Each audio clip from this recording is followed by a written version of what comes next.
Bismillahirrahmanirrahim. Assalamualaikum warahmatullahi wabarakatuh. Kaifahalukum ananda umi semua. Semoga kita semua dalam keadaan sehat walafiat ya nak. Amin amin ya robbal alamin. Nah, sebelum memulai pembelajaran, marilah kita membaca doa terlebih dahulu. Bismillahirrahmanirrahim. Raditu billahi rabbah wa bil islami dina wa bi muhammadin nabiyya wa rasula. Rabbi zidni ilman warzuqni fahman waj'alni minas solihin. Amin.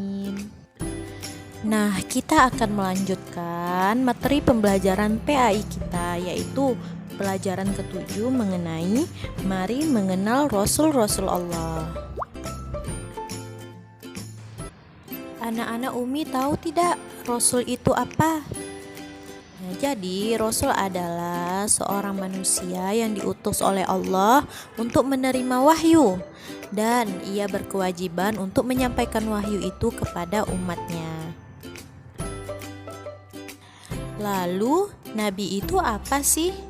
Nah, kalau Nabi ialah seorang manusia yang diutus oleh Allah dan menerima wahyu dari Allah, tetapi ia tidak berkewajiban untuk menyampaikan wahyu itu kepada umatnya.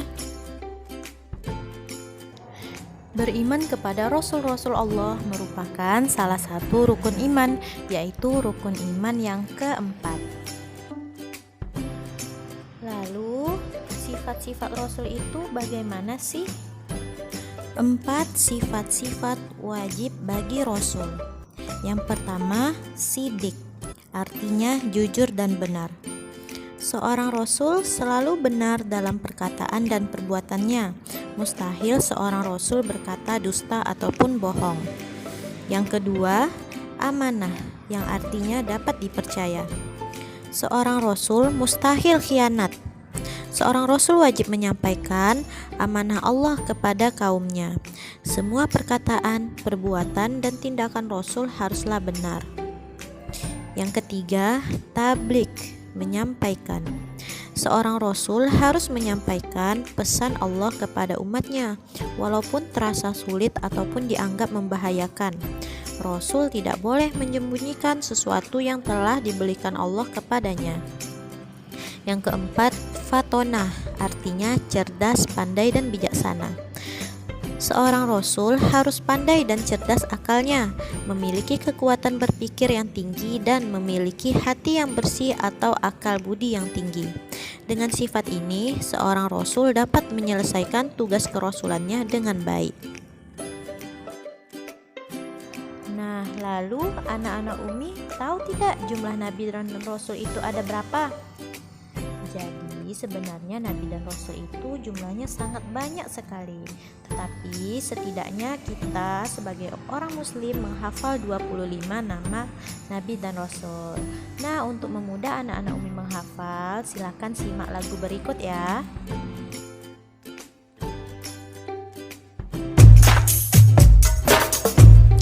As-salatu ala nabi wassalamu ala rasul wal anbiya'il mursalin kulluhum mukramun. Salawat ke atas nabi, sejahtera ke atas rasul, nabi-nabi yang diutuskan, mereka semua adalah mulia. Adam, Idris, Nuh, Hud, Saleh, Ibrahim, Lut, Ismail, Ishak, Yakub, Yusuf, Ayub, Syuaib, Musa, Harun, Zulkifli, Daud, Sulaiman, Ilyas, Ilyasa, Yunus, Zakaria, Yahya, Isa, wal akhiru khatimul anbiya, Muhammad al-Mustafa.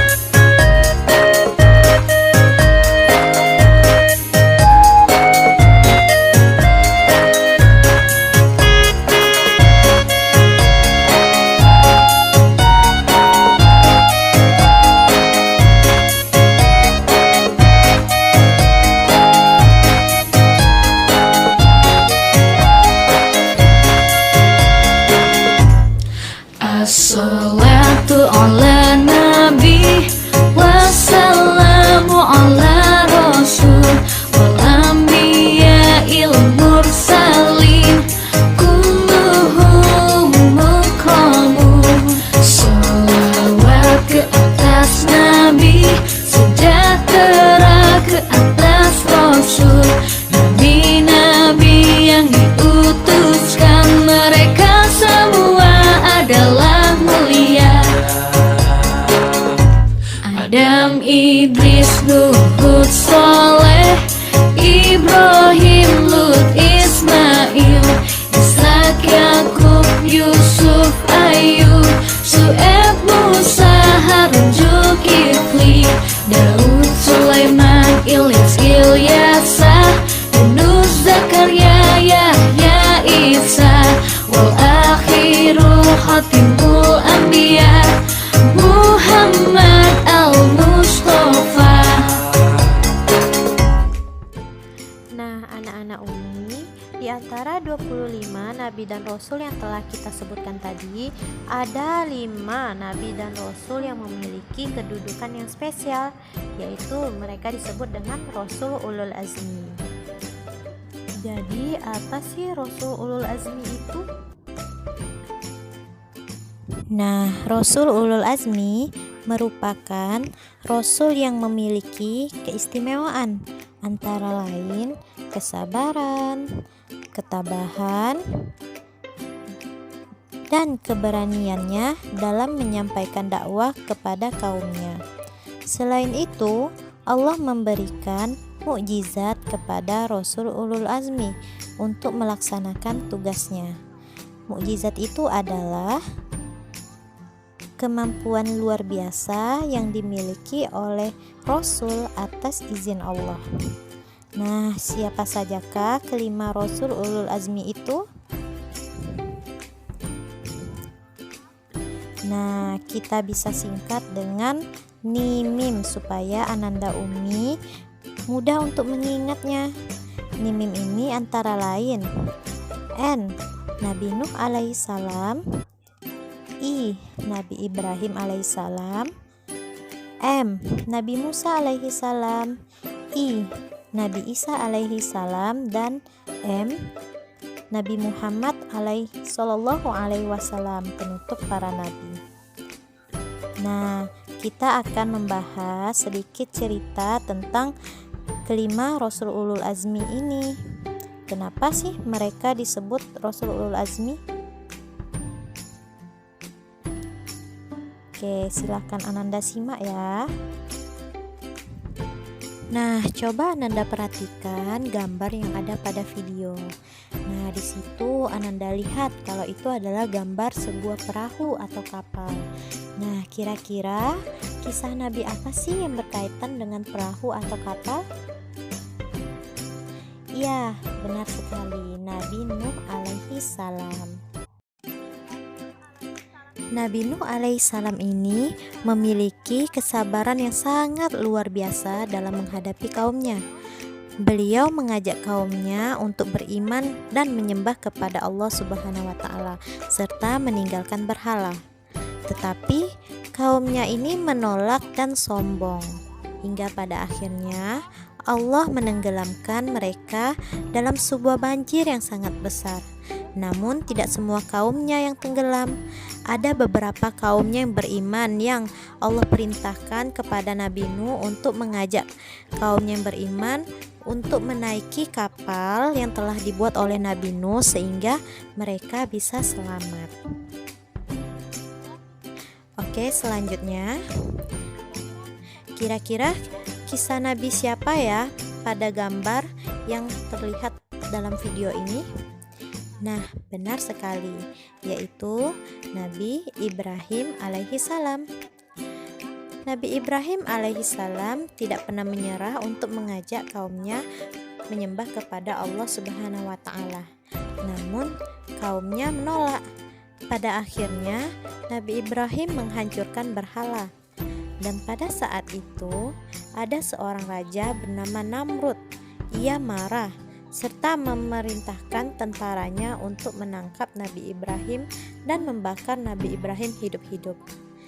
Namun, atas izin Allah Subhanahu wa Ta'ala, api ini berubah menjadi dingin. Kemudian Nabi Ibrahim alaihi salam selamat. Selanjutnya, nah kira-kira untuk gambar ini berkaitan tentang kisah Nabi siapa ya? Ya, benar sekali, Nabi Musa alaihi salam. Nabi Musa alaihi salam menyampaikan dakwah kepada Fir'aun dan kaumnya. Namun, Fir'aun telah menganggap dirinya sebagai Tuhan.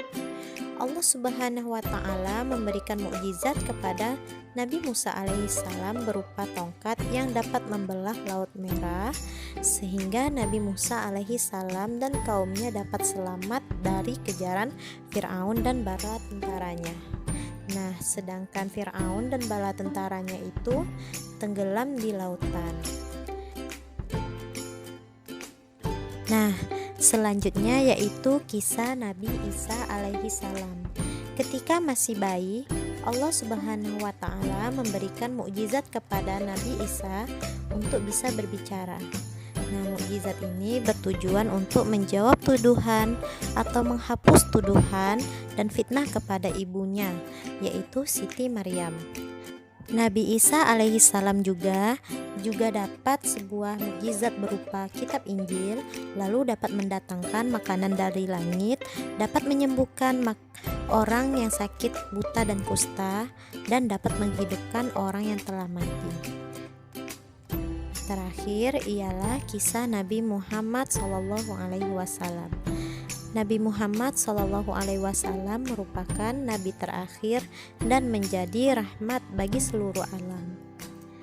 Beliau pertama kali menerima wahyu saat berusia 40 tahun.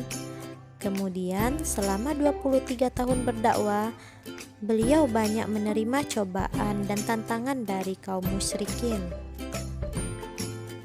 Tetapi Nabi Muhammad SAW terus berdakwah dengan sabar, meskipun mendapatkan banyak cobaan dan tantangan. Nah, berkas kesabaran Nabi Muhammad SAW, secara perlahan-lahan Islam diterima dan tersebar ke seluruh tanah Arab saat penaklukan kota Mekah, hingga sampai ke seluruh dunia.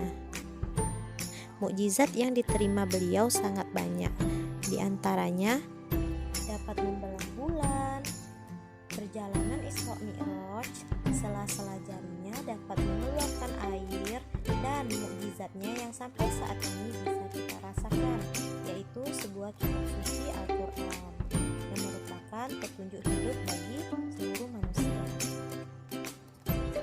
Nah, anak-anak Umi, dari kisah keteladanan para nabi dan rasul yang telah kita pelajari sebelumnya, maka tentu banyak hikmah yang bisa kita ambil.